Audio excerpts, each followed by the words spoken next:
So today I am on my way to test ride the KTM 790 Duke, and first things first, I'm going to get some lunch because I'm absolutely starving. Some people have asked me, how do you get a McDonald's when you are on a motorcycle? How do you go on the drive-thru? Well, this is how you do it. You put your bank card up your sleeve. Hi, can I take your order? Hi, can I get the wrap of the day, please? Hiya. Gonna get some McDick. Hell to the yeah, motherfucker. Gabby's gonna hate me. She's gonna be like, why have you got McDonald's today? You're supposed to be losing weight for the wedding. I'm like, bitch, I gain weight for the wedding. I'm bulking. I'm bulking up, you know, like a manly phrase. Bulking up. Getting that bulk, son. Thank you.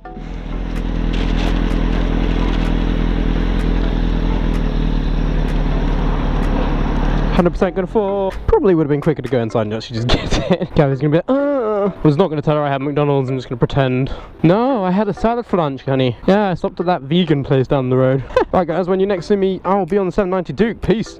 Welcome, guys, to another video. Don't forget to like and subscribe.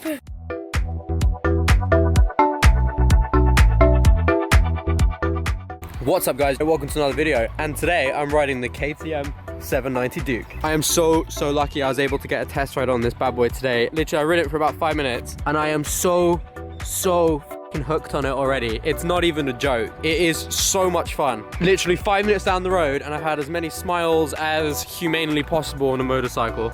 Oh god, it's so much fun. Basically speaking, it's KTM's first parallel twin bike. KTM usually do single cylinders, which is what they've got on the 390, the 690, or they do big V twins like the 1290. And this is a parallel twin, kind of in the middle, in engine-wise type situation. But fuck me dead, does it absolutely go. I'm so happy KTM have brought this out. I initially had some hang-ups with it, I'm not gonna lie to you. KTM, they misled everyone with the prototype as to what the bike would look like. I was bummed out that it doesn't look like the prototype, but now that I've been riding it, I don't care. It is so much fun to ride. Now, I've spent some time with the 1290, as everyone knows here, and for me, I found it was a bit boring. I'm not gonna lie to you. Like, it was a huge engine, huge bike and everything like that, but it lacked the bollocks that this thing does. It's really interesting how that works out. Smaller engine size, but that makes more fun. You can really like throw it around more, you can really open the throttle more. It sounds pretty good with the stock pipe, even though that thing is a monstrosity and a half.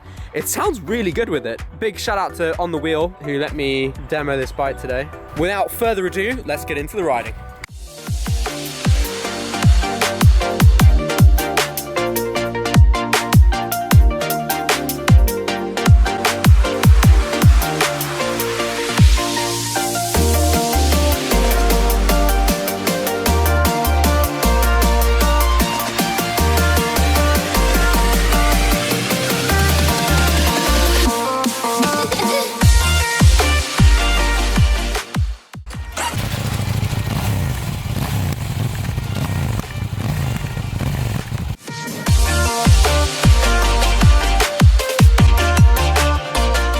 What up, guys? So, welcome to the 790 Duke first ride review. Again, I've ridden this bike for about 5 minutes and fuck me dead, it's pretty fucking awesome. So let's just go through the cluster. Gear shift indicator, miles per hour, petrol, fuel gauge, a clock, outside temperature, the trip, and the fuel range, which is pretty sweet. I've ridden it in street mode. Let's go back here, but I kind of want to put it in something else. So I guess you hit set, you go ride mode, hit set, it's on street. Let's smash it on sport and we'll see what that's like. So the throttle response is fantastic on normal riding mode, it's really good, but I do want a little bit more beefiness. But let's just see what happens. This bike costs 8.5 grand on the road, and holy shit, it is packed full of cool shit. Oh no, I'm gonna be stuck behind a fucking whatever that is. God damn, it's packed full of so much goodies. I was so unaware of this. You have a steering damper as standard. This is bike is standard as fuck. So you have a steering damper as standard, and what really, I thought that was crazy, what blew me away most of all was a fucking up and down quick shifter as standard on this bike. It's nuts what you get. 8.5 on the road, you get so much trick bits, it's bloody brilliant. The only thing it is missing is cruise control, but I'm sure KTM may add that in the future. So starting this bad boy up, you literally hit that once, boom. None of that farting around. You don't have to hold it down or anything like that. Now we're going to go down a nice little country lane here. Have a little bit of a ruckus moment. First thoughts is obviously it's a parallel twin engine with about 105 horsepower. What that does result in, it is quite jerky at low RPMs. It does kind of get a little bit chuggy. But this bike is surprisingly revvy. Oh. So right now we're in sport mode, which gives us a little bit more of a snappier throttle. We are going to go this way, follow the fucking huge ass tractor. Maybe we can overtake it at some point down the road, I guess. Otherwise this is going to make for an extremely boring first ride. So as you can see, I'm in second gear right now, and it's kind of like a bit snappy on the throttle, a bit chuggy chugs, but that's just the characteristic of the parallel twin engine, fortunately or unfortunately. You know, it does result in a nice little... It has a little engine that sounds like a single. It's crazy. So let's talk about the riding position. So the riding position is quite upright and quite lean forward, similar to 1290. It's obviously an upright bike. It's a naked bike, but you feel kind of a bit tilted forwards, like in a racy position. Pegs are pretty much like 90 degrees to your knees. So if you're like a taller person, you may find it slightly uncomfortable. Oh, this is really fucking shit, isn't it? Oh my god. I picked the worst route. This guy could have just pulled over for me, but whatever. It feels quite a thin bike around your knees, but what I like is that it kind of creates a feeling of you're really one with the bike. You know, you're sitting in it. For sure, you're not sitting on it, you're sitting in it. Oh, please, f*** off. He can definitely knows I'm behind him. And yet, he persists. Thank you. Here we go. So, first, we're going to use the quick shifter. Don't even need to roll off the throttle. Boom. Listen to that bike.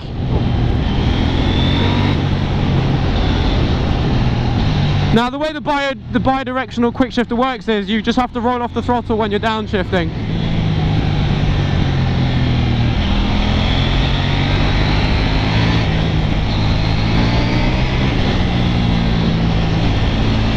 But when you're upshifting, you don't need to, you can just keep going. Look at this beautiful view. I feel the brakes could use a slight improvement, KTM. I know they're not. I know they're kind of like made in-house as far as I'm aware. They're not Brembos or Tokikos or anything like that. But they're kind of made in-house. So I mean, I know the brakes aren't as sharp as they are on my Ninja. Obviously ABS and all that good stuff. But I absolutely love the steering damper. Ah, yeah. Steering damper and the bi-directional quick shifter. In comparison to other bikes in its kind of category, on its price range, so like Triumph Street Triple and things like that, they don't have that kind of stuff. All those bits are extras unless you buy the RS, and it doesn't have a steering damper either, so this thing really shines. Fucking rabbit.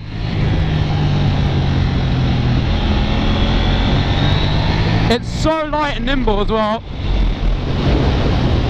It really is so flickable. Just look at that. It's mental. Just a little bit of counter steering, you can turn beautifully into any corner you want to. So specs wise, it has 105 horsepower to the crank. Woo! And about 87 Newton meters of torque, which is crazy. So it's got more torque than a ZX-10. Hey, Poochie. Thank you very much. It's got more torque than a ZX-10, which is just phenomenal. And you can really feel it. I mean, literally, 105 horsepower, some people might say it's not enough. But these bikes aren't meant for high-speed riding. They're meant for, like, these kind of, like, country back roads where you get to open the throttle up and experience low-end torque. Whoa! A bug just shot itself on my face. Brilliant. I tell you what, though, for a stock exhaust that looks like a hideous monstrosity, it actually sounds pretty fucking good. Oh my god. You hear all the pops and whiz bangs, it's brilliant. And there we go, multi-directional downshift, brilliant. Mirrors are actually pretty good. To be fair, I can actually see behind me, which I can't say for many KTM bikes. They also don't vibrate the pants off themselves like they do on the old 690s as well. I still would get rid of them. I'd still put bar ends on just because I think they're ugly as f***. This looks like a condom, basically. Listen to that engine. You guys who don't know, the Shoreham air crash, the plane that crashed and killed like I don't know how many people, if you want to Google it, they crashed literally here. You imagine that, a jet just flying into the ground here and killing loads of people in those cars. That's a nice little bit, isn't it? Alright, acceleration, let's go. Quick shifter. What fun. The stock tyres, I don't know why KTM with them, I think they're Maxxis. They're not super, I would put a different set of tyres on them, but it's so easy to corner on this thing. But I am a bit scared of the tyres kind of holding up on me. Yeah, definitely could use another different set of tyres. That just had a little bit of wheel spin there. Now what's interesting for me is the comparison between this and the 1290. This, for me, is more fun than the 1290. by a long way. And that's because you know that you can actually use all the power on this. Like the 1290 is a 160 horsepower V-twin, and if you take off the airbox it's like another 20 horsepower or something ridiculous. So like you're always a bit scared, even though it has all the electronics, you're kind of always like, I'm probably not gonna like spank this. But on this one you really feel you're able to. It's light, it's nimble, you know, you feel confident, it's confidence inspiring to ride, and you can really feel that you can open up the throttle. You can feel the front end does want to come up even in third gear. So that old factory there, they can't tear it down because it's filled with asbestos. They have to just leave it derelict, the old mining place. As soon as they try to take it down, it's going to release all these wonderful toxic chemicals into the world. God, I haven't had so much fun riding a bike in such a long time. Third gear seems like muy bien. Say though, I don't think this is a good beginner bike simply because of the amount of torque and the amount of engine braking this thing has. You open the throttle and then it just goes and you really get launched back.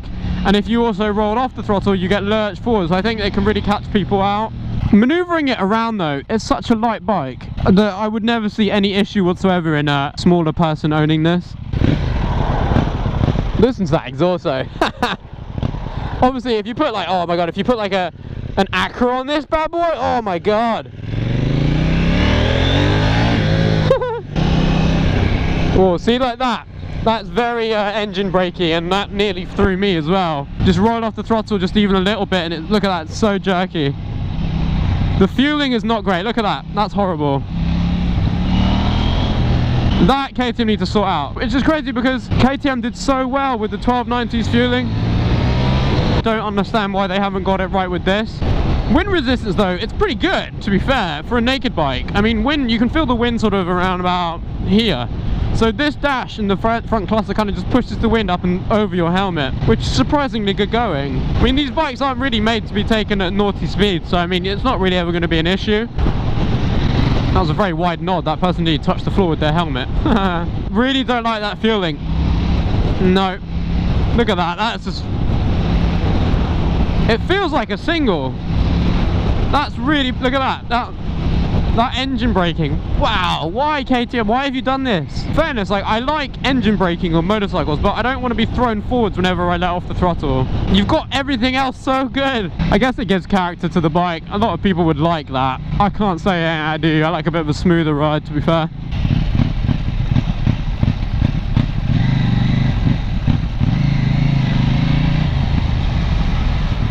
It does not like 30 miles an hour though. And you can feel it really like, it's like, come on mate, rev me more, rev my bollocks off, come on. Should probably fill to the front here, I don't know why I'm being such a bitch.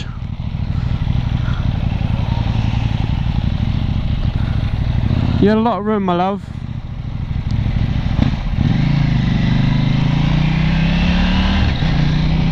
Zero from 30 mile an hour drag race with the truck.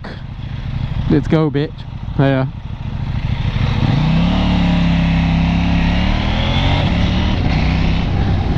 I love that quick shifter. For some reason it smells like really smelly feet around here. Anyway guys, I'm about to take this back now to the dealership that I brought it from. You'll next see me when back on the Ninja. I was so surprised, man, how fucking affordable it was on finance and things. I got a few quotes. I was expecting it to be like, you know, £180 a month, that kind of stuff. I did not expect that to be quite cheap. So the lovely salesman is going to send me over some quotes. But basically, what I'll probably do is do it on PCP. Then at the end of the term, I'll just fucking pay it off because three and a half grand is, you know, not really that much. A very loud bike. I know KTM are always doing deals when a new model comes out, so it might be worth waiting 6 months to a year for like the new year model to come out, like after they've worked out all the kinks of the first release model, because there's always going to be problems with the first bike coming out. Like the Panigale V4 had problems recently, it's just had 2 recalls on it, which is kind of mad if you think about it. So it might be worth waiting a little bit, seeing what happens with any sort of defects, because I know the 390 had problems with the screen. It was getting issues with like with water getting in. Like you guys know Hippodrone, who I rode recently. He was saying that his screen he's had to replace like 4 or 5 times, which is kind of crazy. All under warranty, of course, but like you don't want to have to deal with that when you buy a new machine. So it might be worth just waiting and see what happens with it. But I'm so interested. I really want to get one. They're so much fun. And it's just yeah, 1290 or 790. I don't know. Might just get 1290. They've been out for a while. This dude actually worries me so bad. I have like bursting bladder right now. It's a problem. In comparison to the Triumph Street Triple, you kind of get so much more. Obviously the Street Triple's faster, yeah, okay, fine. With the 790 you get so much more like trick bits on it, and essentially you're getting a supermoto-y style, but the one that's revvy and actually like usable, and one that you can go touring on, the one that you can do track days on and stuff like that. Where is this person going? No. I mean, you get the up-down quick shifter, you get the steering damper as standard, you get all the different cool rider modes. It's hard to beat. It has more torque than the Street Triple. I guess it depends on which style you like more. Anyway guys, thank you so much for watching this video. As always, get yourself a set of Duke Blade merch from my shop, www.urbanwaft.com. Link is in the description. If you had enjoyed the video, please do give it a like and comment. What do you think about the 790? Let me know. Do you think it's a good bike? Do you think that KTM's a piece of shit for letting us all down by making us think that the prototype was going to be the release model? Like, let me know. Let me know what your thoughts are. Ciao, ciao guys. See you next video. Peace.